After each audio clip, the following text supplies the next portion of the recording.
안녕하십니까, 이준석입니다.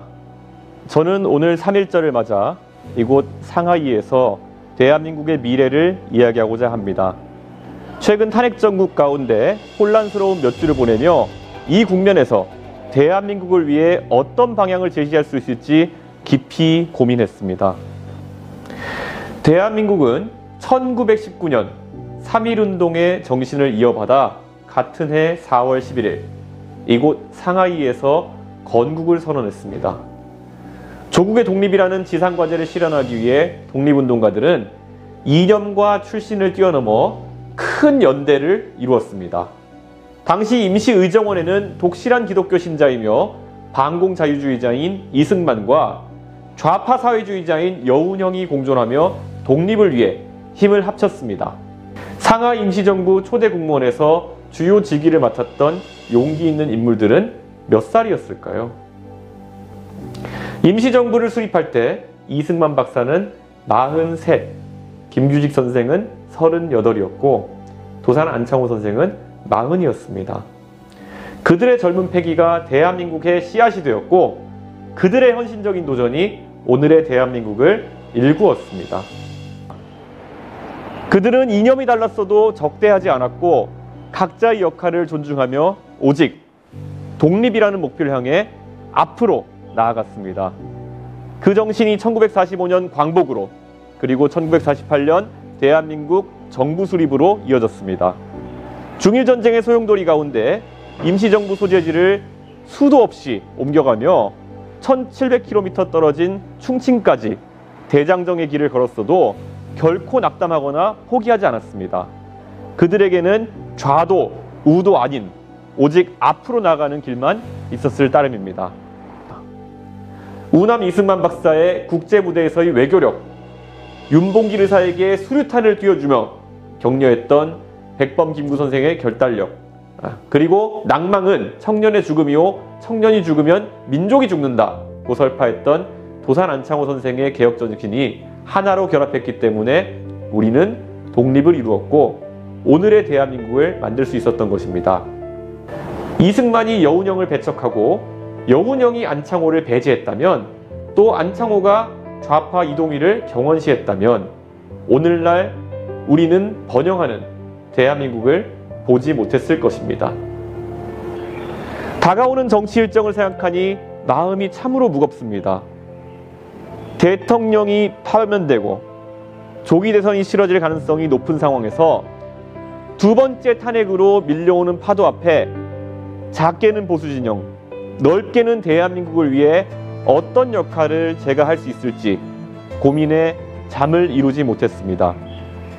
이러한 위기 가운데 우리가 반드시 되새겨야 할 것은 대한민국의 시작, 선현들이 다짐했던 초심입니다. 계엄과 탄핵은 우리에게 큰 상처를 남겼지만 칼리굴라와 네로의 폭정을 거쳐 오현재의 중흥기를 열었던 로마처럼 우리는 혼란을 극복하고 새로운 대한민국의 중흥기를 열어야 할 것입니다. 오늘 3.1절을 맞아 보수와 진보를 상징하는 단체들이 각자 세력을 과시하기 위해 전국적으로 동원전을 펼친다고 합니다.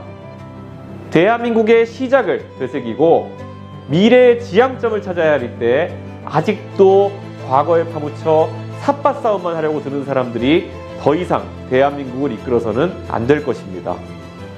윤봉길 의사가 거사에 성공했을 때 그의 나이는 24살이었습니다. 24 청년 한 명이 100만 대군도 이루지 못한 새로운 역사의 서막을 열었던 것입니다. 장부 출가 생불환. 장부가 집을 나섰으니 살아서 돌아오지는 않겠다. 22살 나이에 독립운동을 위해 만주로 떠나면서 윤봉길 의사는 이러한 유서를 남겼습니다. 그리고 1946년 5월 15일 이봉창 의사, 백정기 의사의 유해와 함께 해방된 조국에 자랑스럽게 돌아올 수 있었습니다. 살아서는 돌아가지 않겠다. 다시는 낡은 과거로 돌아가지 않겠다. 이러한 결연한 의지를 이곳 상하이 홍커우 공원에서 돌아봅니다. 우리는 중국보다 앞서서 산업화와 민주화를 이뤄냈기 때문에 지금의 경제적 성장과 번영을 이룰 수 있었습니다. 지금 잠깐 혼란과 격동의 시기를 거치고 있지만 다시는 과거로 돌아가지 않기 위해 앞으로 우리는 무엇을 어떻게 해야 할 것인지 대한민국이 시작한 이곳에서 돌아봅니다. 대한민국이 시작한 이곳에서 새로운 대한민국의 시작을 선언하고자 합니다. 대한민국은 앞으로 과학기술 패권 경쟁에 으뜸 국가가 되어야 한다고 선언합니다. 첨단 과학기술 패권 전쟁에서 우리 대한민국이 스스로를 지키고 경제 영토를 넓힐 수 있느냐 없느냐에 따라 우리 자녀 세대의 운명이 확연하게 달라질 것입니다. 따라서 이제 대한민국의 정치 지도자들은 과학기술이 주도하는 새로운 질서를 이끌어 나갈 수 있는 능력과 비전을 갖고 있느냐 없느냐를 갖고 역할을 다투어야 할 것입니다. 타는 목마름으로 민주주의를 갈망했던 세월이 그동안 대한민국을 이끌어왔던 정치적 좌표였다면 이번 탄핵 심판의 끝으로 창의와 도전, 혁신과 경쟁이 꿈틀거리는 활력 있는 국가가 우리 대한민국의 미래가 되어야 할 것입니다. 그런데 지금 우리가 산업화와 민주화에서는 중국보다 빠른 성취를 이루었던 역사와는 달리 과학기술 패권 경쟁에 있어서는 비교 우위를 장담할 수 없는 상황이 되었습니다. 우리가 자랑하는 민주주의가 자유와 창의의 촉진제로 진화하지 못하고 숨막히는 관료 주도 규제 사회로 열화되고 있기 때문입니다. 우리가 다시 도약하기 위해서는 그리고 앞으로 나가기 위해서는 갈아엎어야 할 규제의 장애물들이 너무도 많습니다.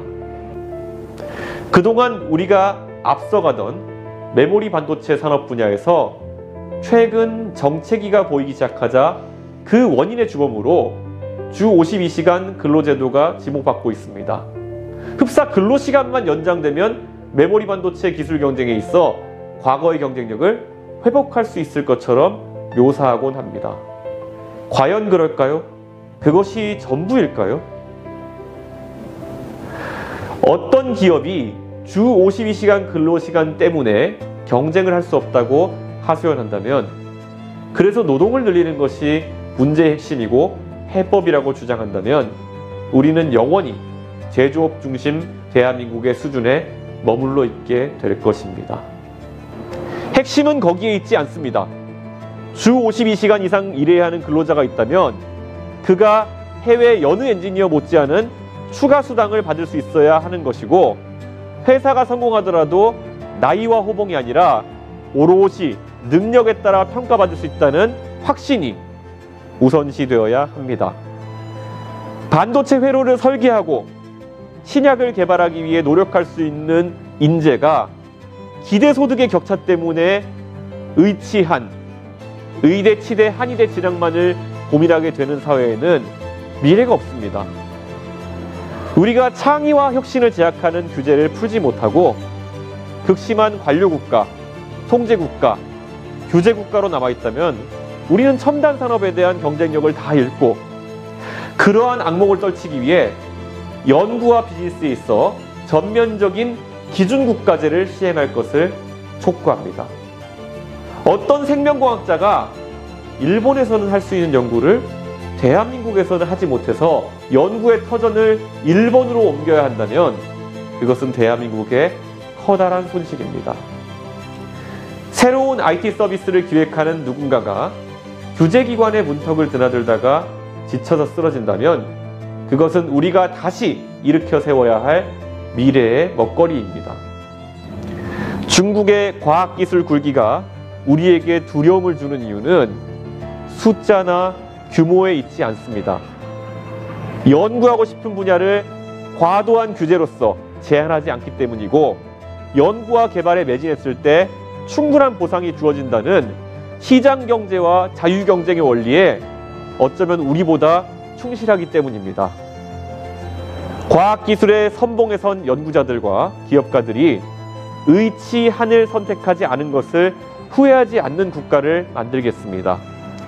과학기술 패권 경쟁의 으뜸 국가로 대한민국의 새로운 시작의 좌표를 펼쳐 보이겠습니다. 지금까지 대한민국의 진보정당은 1대 99의 프레임을 가지고 세상을 비관적으로 바라봤습니다. 많이 버는 극소수가 나머지 대다수를 착취하는 구조라는 인식으로 싸워서 빼앗자 라는 쟁취의 구호를 거듭해왔습니다. 그러나 통계로 드러나는 현실은 다릅니다. 지금 우리에게 더욱 심각한 문제는 1대 99의 착취에 있는 것이 아닙니다. 더 많이 생산할 수 있고 더욱 많은 변화를 가져다 줄 수 있는 사람이 더 열심히 일하고 더욱 창의성을 발휘할 수 있는 열정을 잃어버리는데 그 원인이 있습니다. 소득의 절반가량을 소득세와 4대 보험 등으로 잃어버릴 것이라 예상한다면 그런 사람은 자신의 잠재력을 최대한으로 발휘하지 않는 선택을 하게 될 것입니다. 우리는 그런 사람에게 이기적인 사람, 영악한 사람이라고만 탓할 수는 없을 것입니다. 지금 우리 대한민국이 그렇게 되어가고 있습니다. 또 어떻습니까? 가족을 위해 모아놓은 재산을 물려줄 때 절반 이상을 상속세로 내놓아야 합니다. 그런 사람들은 태어나서 자란 나라에 대한 애정과는 별도로 최대한으로 재산을 지키기 위해 다른 나라의 국민으로 살아가는 길을 선택하게 될 것입니다. 우리는 대한민국에서 소비되고 투자되어야 할 재산을 다른 나라에 빼앗기는 국제적 자본 이전의 피해자가 되어가고 있습니다. 황금알을 꺼내려다가 아예 거위를 죽이는 잘못은 범하지 말아야 할 것입니다. 시장 경제가 공산주의를 압도할 수 있었던 이유는 다른 데 있지 않습니다. 개인이 오늘보다 나은 삶을 추구하고 가족과의 행복을 추구하는 성공의 욕구, 보존의 욕구라는 인간의 본질을 무시하지 않았기 때문입니다. 이제 대한민국은 선택과 집중을 해야 할 시기가 왔습니다. 저출산의 시대를 맞아 수많은 가치 중에서도 효율이라는 가치에 다시 한번 눈을 떠야 하는 시기가 왔습니다. 개개인의 생산성이 높아지고 개개인의 창의력이 무제한으로 발현되는 활력과 도약의 대한민국을 만들어 나가야 할 때입니다. 이공계 대학을 졸업하였지만 프로그래머로 일한 지도 적잖이 시간이 흐른 저이기 때문에 저 역시 특정한 분야 하나를 깊게 파헤쳐서 들어가는 것에 충분하지 않을 수도 있습니다. 하지만 적어도 버즈워드에 낚여서 허송세월하지는 않겠습니다. 국민의 피 같은 세금이 엉뚱한 곳으로 투입되는 일 정도는 막아낼 수 있을 수준으로 과학기술에 대한 이해도는 갖추고 있습니다. 지금 여의도 정치권에 어느 누구보다 잘해낼 능력이 있다고 감히 자신합니다. 올해는 광복 80주년을 맞는 해입니다. 저는 그 80년을 절반으로 꺾은 1985년에 태어났고 올해 40살이 되었습니다. 광복 이후 대한민국 역사 가운데 절반인 40년이 산업화의 시대였고 나머지 절반인 40년이 민주화의 시대였다면 앞으로 40년은 도약의 시대가 되어야 할 것입니다. 압도적 새로움을 통해 과학기술 선도국가 대한민국을 만들어 나가겠습니다. 이곳 상하이에서 대한민국의 첫 청사진을 그려냈던 선열들의 용기와 도전정신, 좌우를 뛰어넘은 목표의식을 되새깁시다. 새로운 대한민국 자손만대에 이어질 자유의 기초를 회복하는 과제가 다시 우리 손에 달렸습니다. 분투하며 더 앞으로 나아갈 때입니다. 그 길을 선도하는 퍼스트 펭귄으로서의 역할을 항상 걸어가겠습니다. 감사합니다.